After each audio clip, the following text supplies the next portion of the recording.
Hello everyone, my name is Sapna. I am a mentor working with one of the SRLMs.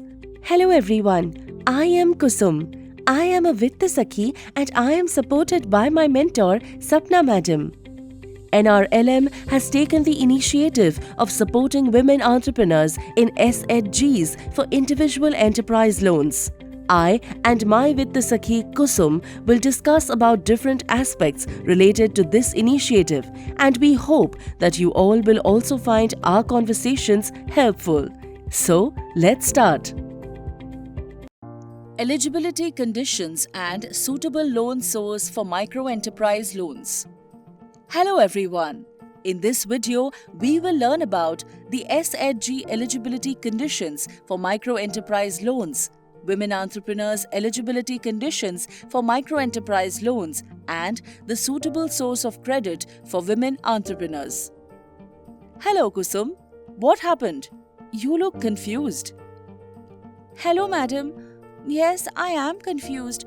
Actually, while identifying entrepreneurs for micro-enterprise loans, I come across a very wide profile of entrepreneurs. Some belong to new SHGs, some to old. Some have started new businesses, and some are very experienced. Similarly, some need small amounts of loans, but others need very large amounts. I am confused if I should consider all of them for bank loans or not, and on what basis should I decide? Let me help you, Kusum. So let us understand the eligibility conditions for micro-enterprise loans. There are eligibility conditions first for the SHGs and then for the entrepreneurs. Let us first see the SHG eligibility conditions. This means that entrepreneurs belonging to the SHGs that qualify these eligibility conditions should only be selected for the micro-enterprise loans.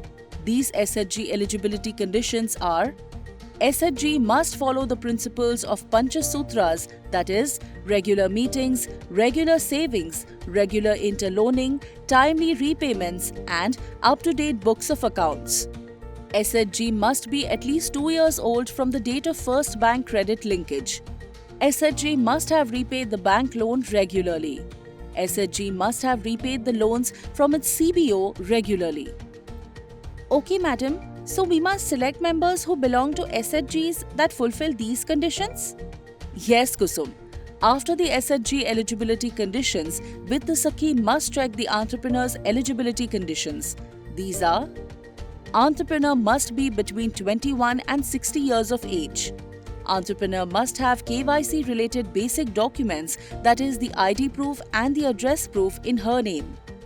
Entrepreneur must be able to give at least 6 hours to her business every day. Entrepreneur must be hardworking and should have the confidence to go out and talk to people. 5.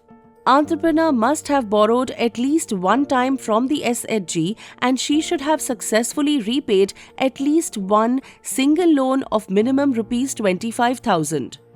Entrepreneur must have repaid all her installments of the previous loan from SHG on time. Entrepreneur should not be a defaulter on any loan from any other formal source. Business of the entrepreneur should be at least 2 years old.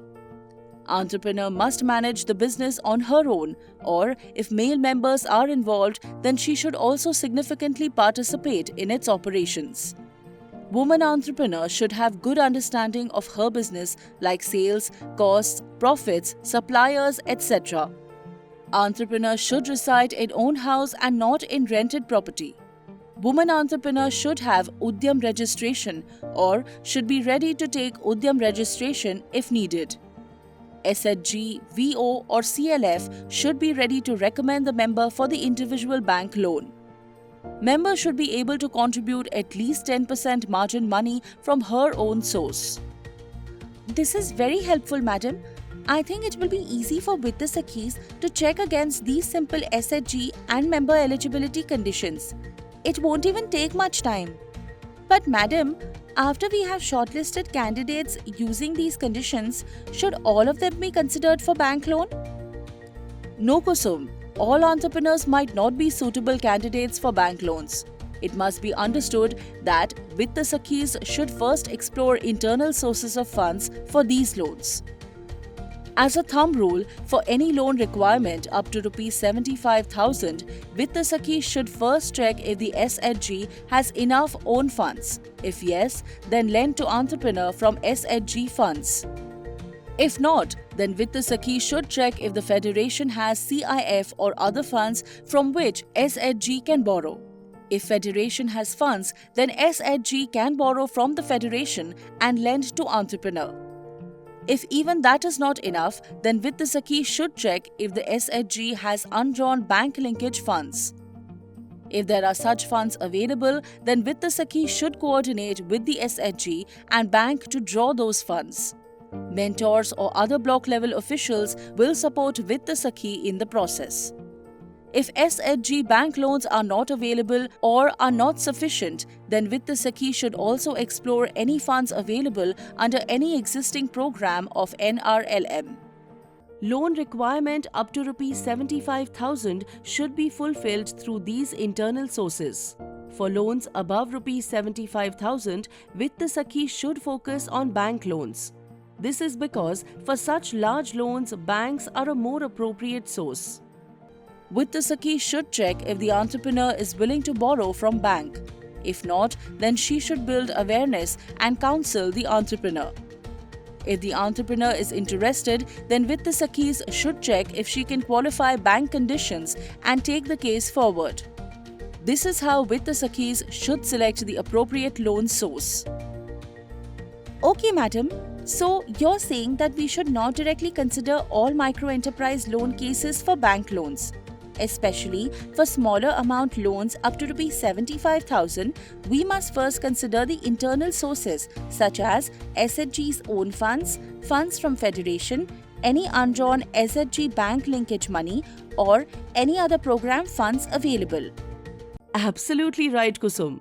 Only in larger loans, mostly above Rs 75,000, banks can be considered directly. Thank you, madam, for addressing my confusion. Now I know the SHG eligibility conditions for micro-enterprise loans, women entrepreneurs eligibility conditions for micro-enterprise loans, and the suitable source of credit for women entrepreneurs. Thank you. I hope you all found this useful.